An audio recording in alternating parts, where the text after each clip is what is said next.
Hello and welcome to Burke and Ryan. I'm Latika Burke. And I'm Mick Ryan. And this is our podcast where we'll explore topics around national security, modern conflict and more. Hi and welcome to this special edition of the podcast. I'm Latika Burke, your host, flying solo today, but not entirely alone. So this week I was thrilled to sit down in London with Tymofiy Mylovanov, who was Ukraine's former energy minister and is now president of the prestigious Kyiv School of Economics. Tymofiy is an unmissable voice online as he argues Kyiv's case to the world. And today, here on the podcast, Tymofiy, welcome to the podcast. Thank you for having me. Let's start by introducing you. You're currently president of the Kyiv School of Economics. We're meeting in London, Westminster to be precise. We'll come to why you're here, but firstly, tell me a bit about yourself. Where are you from in Ukraine? What were your early career interests? I was born in Kyiv and I graduated from high school when the Soviet Union collapsed. So actually I was indoctrinated by the Soviet Union. And in my first year of college, all that ideology came down, completely crashed. And that kind of imprinted on me a very almost cynical distrust or disbelief in any authority. So that shaped my early years in college. I was trying to do business. These were very difficult times in Ukraine.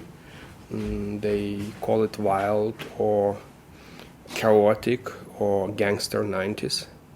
But I continued to study at the university, including at the Kyiv School of Economics, what was the program at the time, just a program. And then I went for a PhD in the United States in economics, in Madison, Wisconsin. And the interest came from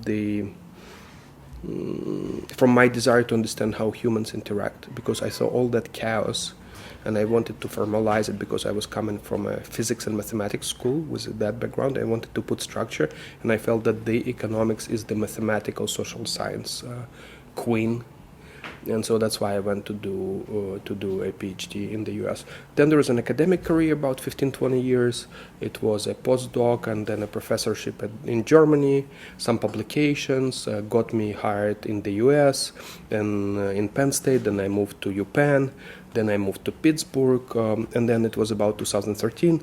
I published a couple of good papers by that, and my academic career was picking up and would have been successful, I think, but the revolution of dignity came in, the Russian invasion and annexation of Crimea, the east of Ukraine. People died, people were killed by our own police, by the pro-Russian president orders. And then after that, I sort of started to get involved with policy work, with think tank, with blogging. We had a little platform, and the platform was about economic reforms in Ukraine, became very, very successful, was read by the prime minister at the time, by the president, by the constitutional court judges. So that moved me quickly in two positions. One was on the supervisory board of the central bank, and the other one was I was given the leadership of the Kyiv School of Economics. Fast forward to today, I have served as the Minister of Economy, International Trade and Agriculture in Ukraine. I carried out a land market reform after 20 years of moratorium. Actually, it was a political opportunity created by Zelensky, momentum when he came to power, out of system person, very strong leadership, very strong desire to break the system. So it gave us the opportunity, and I was fortunate to be in the right place in the right time with some skills, of course. And I think it's very important for an economist to create a market. So I'm very proud that I participated and created a market for land in Ukraine. But it also gave me some political skills and knowledge. I served as a advisor to the administration of Zelensky. I continue to serve on some of the boards, for example, on Ukraine defense industry boards, and also now on nuclear power plants boards. But most importantly, my heart is with the Kyiv School of Economics and the future of the university in Ukraine. You've had a very interesting career, both advising and in politics, on frontline politics. Did you see in President Zelensky what the rest of the world saw after the full-scale invasion earlier? So he came in as a centrist who was very willing to explore very constructive, positive interactions with all the stakeholders, including Russia at the time. And I saw his evolution in a very strong wartime leader even way before the war. It sort of took him months to figure out what Russia is and how they negotiate. And I think for many of us or for outsiders of Ukraine, that was a surprise revelation when he refused to leave Kyiv, where he showed the leadership to keep the country together when people followed him. But if you actually followed his path, even before the war, he moved on oligarchs, specifically on pro-Russian oligarchs, on Medvedchuk, who was considered to be untouchable actually in Ukraine. And I remember some of the meetings, and I was in those meetings where there were discussions by the cabinet, by the president, about the repercussions of putting Medvedchuk under home arrest or persecuting him. And it was all justified, because what these guys were doing, these pro-Russian oligarchs, what they were creating this instability, political polarization. What they were doing was pretty cynical, very Russian style. They, for example, control some companies, and they would increase prices of utilities for people.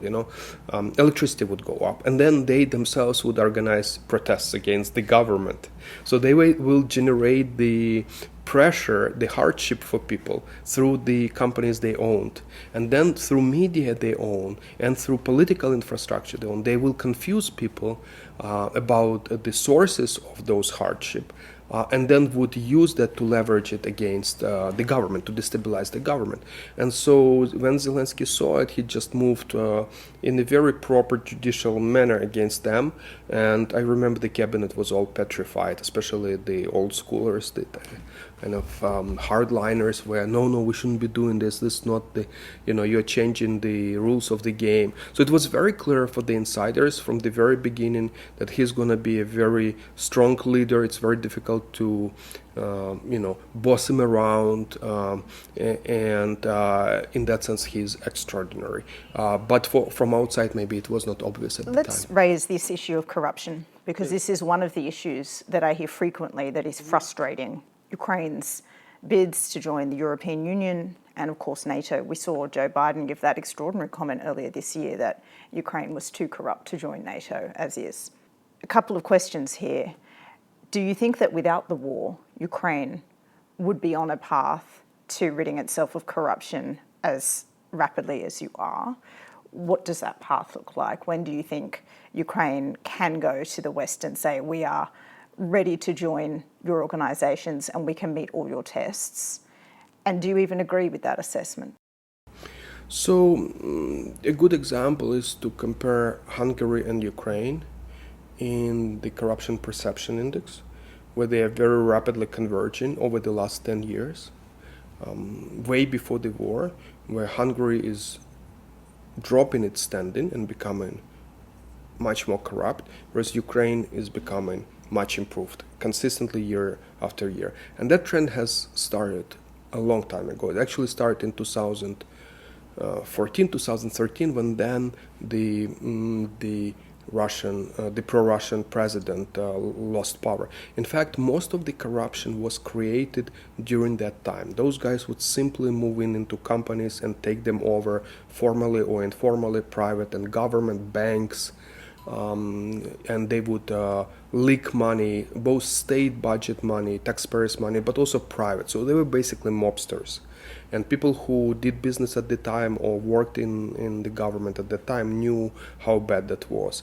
And a lot of industry has been cleaned up since then. For example, electronic procurement. A lot of corruption happens in all countries through procurement contracts. It's either collusion or lobbying or excessive pricing. And if we look at the typical scandal, usually that some company got non-market pricing and someone benefited from that. And so you fight that with transparency, with market benchmarking. And the best way or the fastest way to do it is create electronic systems where people compete for the best price or best offer, and there is very little you can do. You can't, bribe the electronic, the data machine, right? So there's simply the human component is removed from the equation, and that has been done.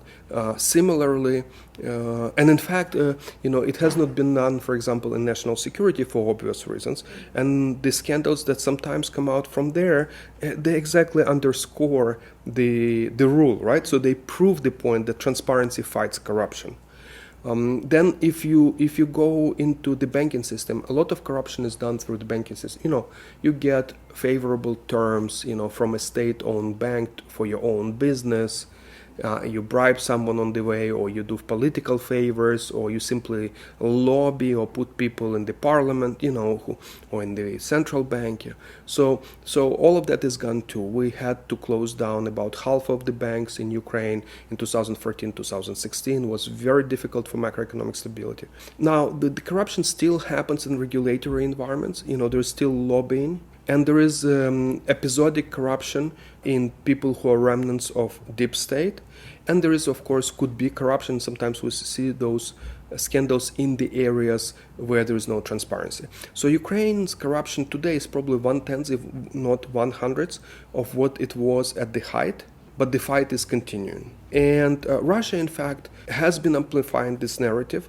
If you look at this speech by President Putin, 2 days on the eve of the invasion in 2022, he actually makes this argument. He says, Ukraine is corrupt, therefore politicians are corrupt, therefore politicians are not legitimate, they don't represent the people's will, the voice of people, and therefore we have to move in and fix it. So the topic of corruption is a very, very complex and sort of, it's a little bit like gun control in the United States, or abortion. The moment you drop that word, the room is polarized. Everyone has their view, and there's no discussion. So I think politicians have campaigned on it, against it, suffered from it. And I think what we need much more as the work on fighting corruption becomes a little bit more tedious and more technocratic, because the biggest pockets have been removed, like procurement, banking system, and regulatory frameworks, distortion in regulatory frameworks. It becomes, it has to be data-driven.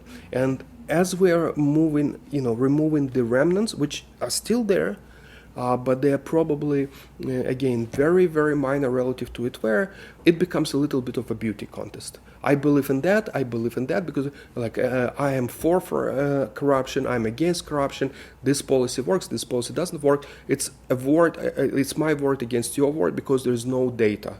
If you look at the current discussion over the last 2-3 years, it's really at most anecdotes. And we are suffering from the vacuum of proper data-driven assessment. That was not the case in the beginning. In 2014, 2016, there was evidence, there were measurements, big studies. Now it has become much more difficult to study. Does it mean that corruption morphed and moved into a more complex way and manner? Or does it mean that the more delicate corruption has survived? Probably both, but we need to measure it. So when President Biden talks about corruption, there is no number to support it. There is maybe some CIA evidence, or maybe some anecdotal evidence. So was he wrong?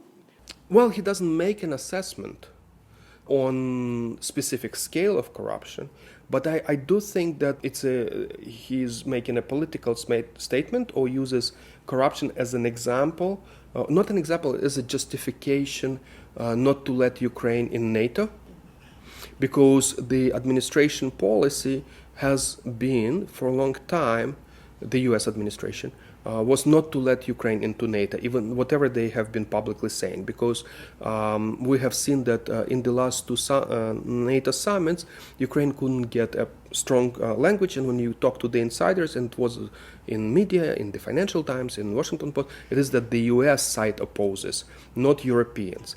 Now suddenly there is a recent article in the Financial Times, and there is a discussion that suddenly Biden administration is actually considering some trade NATO for land, or that's the language. I don't subscribe to that language at all. I think it's misleading and insulting, but that language is there, and sort of a little bit challenges the argument. Has corruption been eradicated in the last 3 months? That's why now Ukraine is good enough to enter. So you see there's politics behind it, and politicians, good politicians, always justify their their political decisions or views by hard data and neutral evidence base, but it's a little bit of cherry picking.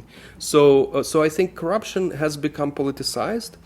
It is there. There has been progress, and we need to do much more in terms of measuring it and making it less of a political issue and more of a policy issue. But as it stands now, do you think Ukraine can join the EU and NATO tomorrow if it was allowed?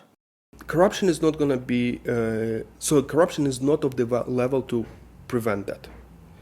Because there are many more, I don't know, it's a typical argument, but there are many more countries in Europe, and not only in the Eastern Europe, which have similar problems. But there are countries, okay? And the issues for joining is actually two levels, and in my view, it's not corruption. In my view, it is alignment of legislation. Mm-hmm. So basically the code, the legal code. A lot of work needs to be done, a lot of work has been done, but it will take time, and institutional building. So people and institutions have to interact in such a way that they are compatible with the EU. We can be a part of the Brussels question or discussion, daily bureaucratic work, right? So we have to build that the EU bureaucratic machine. You know what's interesting about the EU bureaucratic machine is that everyone hates it. But when it comes to support of Ukraine, this is the machine which is working. The US becomes very volatile, depending on the political cycle, whereas the EU machine, Ursula von der Leyen promised a medium-term, long-term support a year and a half ago in London at the Ukraine Recovery Conference, that there will be a support system until 2027. Well, in Berlin this year, that system has been voted in, has been approved, and it's actually being implemented. Very quickly, on track. It's because the bureaucracy as a machine, once it turns on, it's moving. So that's what gives stability and, in fact, hope to Ukraine, the EU bureaucratic machine. So Ukraine also has to build this EU bureaucratic machine, and we're in the process. We have a lot of alignment and integration process behind the doors. For example, just this year we have 206 indicators that we have to meet, specific milestones, to be on path and on track with the EU accession process. And it is happening as we speak. I think you've met every Yes, so far we've met, haven't you? Yes, and every indicator. That means every 2 days we meet a milestone.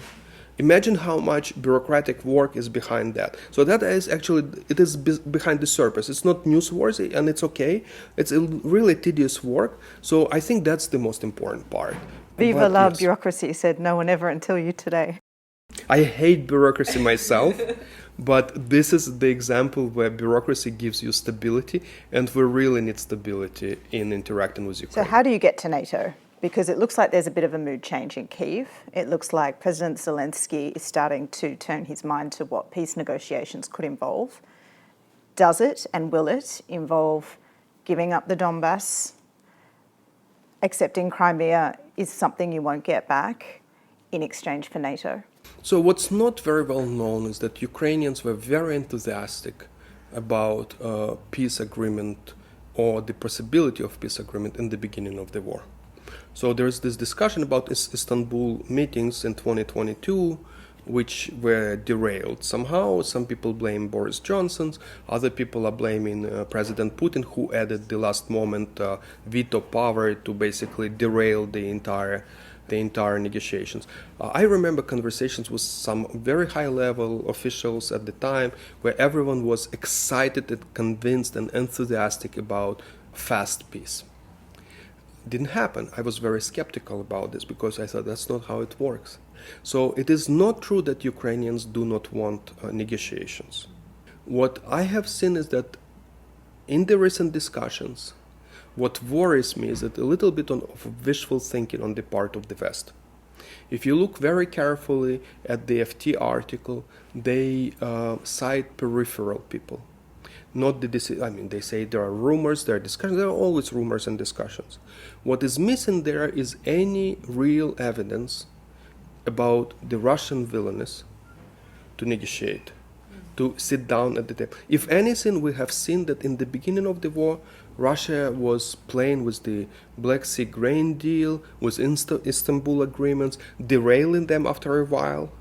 But in the recent year, there has not been anything of that type. The most we have seen is a recent discussions. I think it was the Washington Post article about the negotiations in Doha, I think, maybe about, which didn't happen, about stopping to attack each other energy infrastructure, or us attacking their oil refineries, them attacking our electricity infrastructure. So this what we indirectly see in terms of evidence this year is so much less than we have seen in the previous years of the war.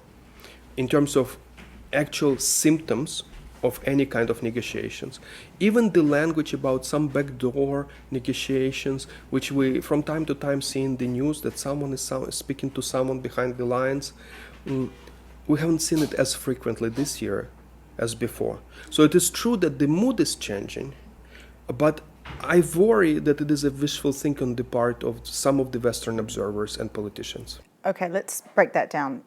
You acknowledge the mood is changing. Ukrainians are obviously tired. You have lost so many of your civilian men. But let me say the Russians are tired too. And there is evidence, indirect and direct evidence to that. But both militaries are tired. But the Russians have one thing you don't have, and that is a prospective president in the White House who could be deeply on their side, and even if it's not that president, an America that is growing weary of military aid to Ukraine. Isn't that what Russia ultimately has on its side that you don't? So there is that narrative that Trump is better for Russia. Do you agree with this? Not necessarily. Why? I personally not. Because I just read yesterday's interview at 60 Minutes by Kamala Harris on Ukraine. She didn't directly answer the question how the war is going to end. She just said that Ukraine will not surrender and we will continue to support it. But she doesn't even talk about the end of the war. Support you to do what? To win or continue bleeding? Exactly. So and she doesn't address that question, even though that everyone has been talking about this. All right. So then, so basically, when she was asked directly about NATO as an opportunity to get leverage or deterrence for Russia to stop the war, her answer yesterday was, well, we'll talk about it when we get to it.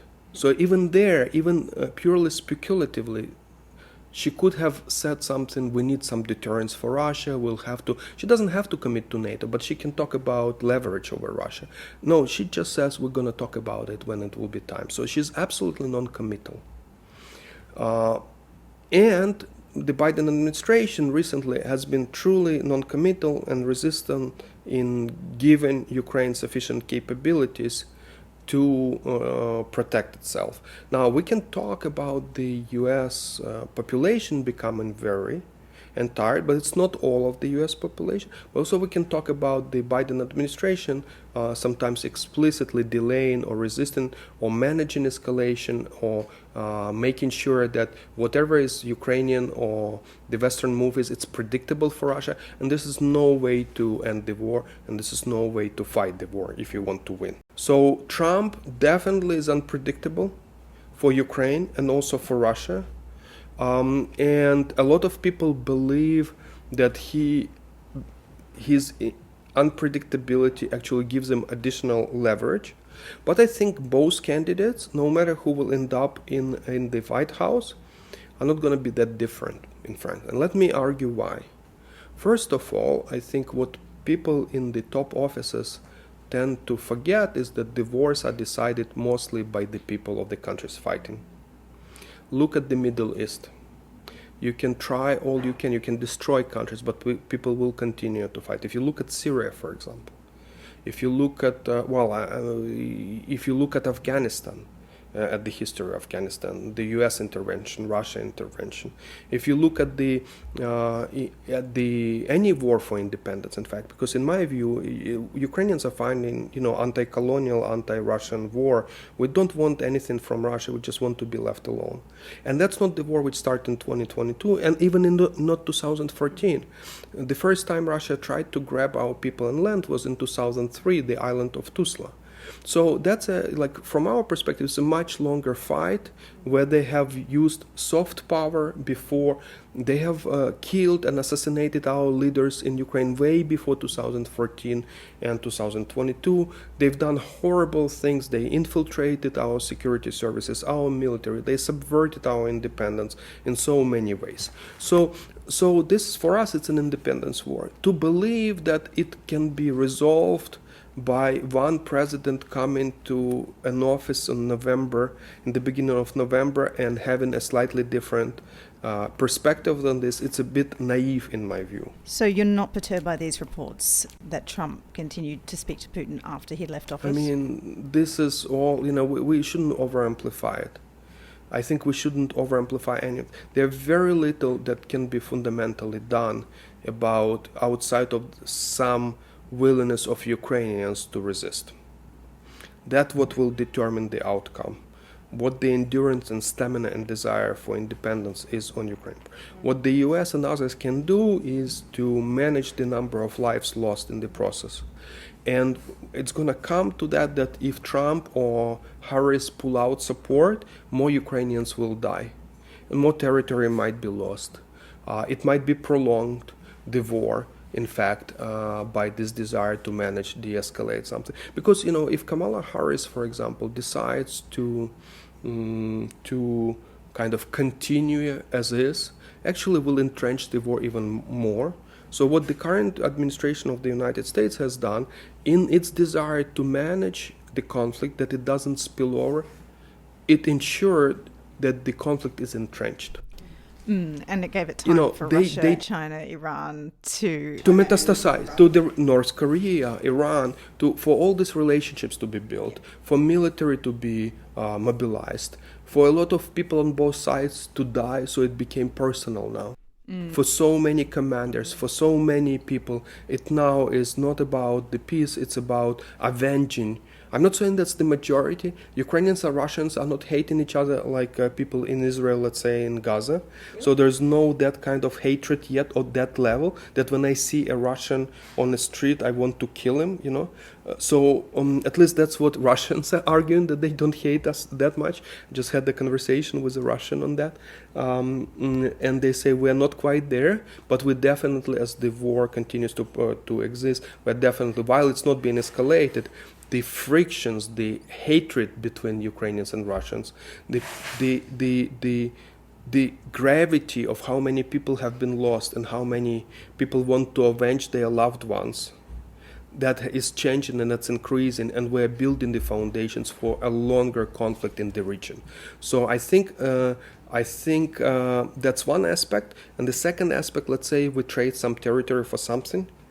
The problem with all this trade of territory is the following: it just feeds for it creates a problem for the next conflict. Our audience might not remember 2010 Kharkiv agreements. That's when Russia wanted to ensure that it has Black Sea Fleet base in Crimea. Well, that generated incentives for them to grab Crimea later to protect the base and presence. Once they grabbed Crimea, it generated incentives to cut the land bridge, which they did in 2022. Now they've cut the land bridge, now they have incentives to secure the land bridge. So they will have an incentive. Salami slicing. Exactly. And there's never end of the salami. There is a threat. So they're going to go to Dnipro River somewhere, as they've done in Kherson. So now it creates incentives for them to be closer to the bank or even move to the right bank, and they sometimes are on the right bank. That creates incentives for them to move further to protect, because they're very vulnerable when they're just a little bit close to the bank, because it's very easy to hit them. So there's trading territory. In fact, it has been happening.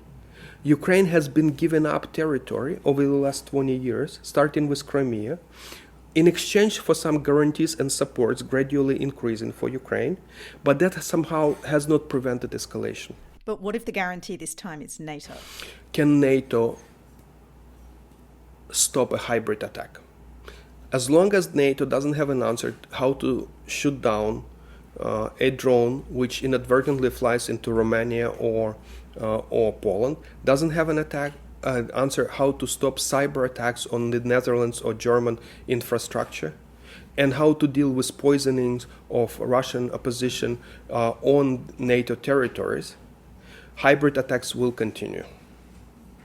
So yes, NATO will probably be able to subdue the conflict to the extent that it won't be missiles flying over cities, but it will force the conflict into a more of a hybrid nature. And I think NATO or Europe has a bigger problem with Russia in some sense, because there is aggressive Russia now, and its aggression is not limited to Ukraine.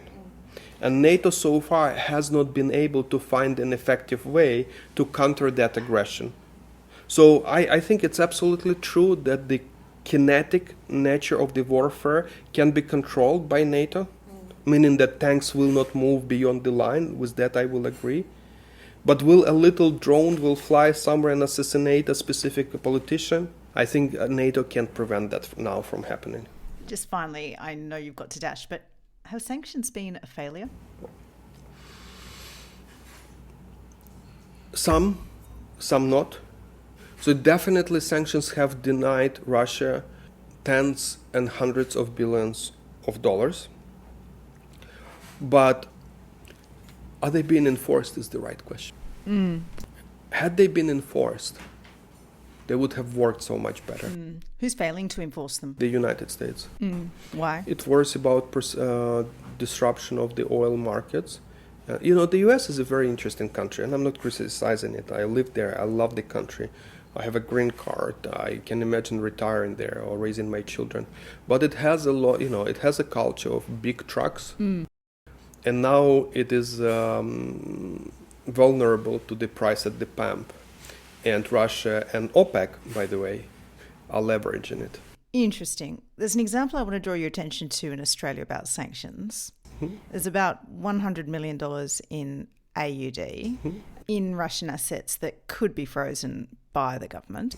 And some Ukrainian activists have written to the government, including former Australian prime ministers, it's a very esteemed list, asking them to seize these assets. And the answer has come back that we don't have a law to do so. Is that the sort of complacency that frustrates you, or would you agree that that's an amount not worth bothering about? So Australia has been a very strong supporter of Ukraine on the right side. And we even actually have a lot of people donating to our university, to the Kyiv School of Economics from Australia. Why? Well, because people feel strongly, So emotionally, I really now love Australians because I've met so many people, mostly in the US and Europe, from Australia, some policymakers, some just simply people, like businessmen or just economists. And they all, I have not heard anyone debating, what are the issues, like very strong position, very clear moral stand. Now, specifically on the immobilized assets and confiscation, I think there is a political economy or bureaucratic problem that no politician would want to put a signature because simply they are afraid.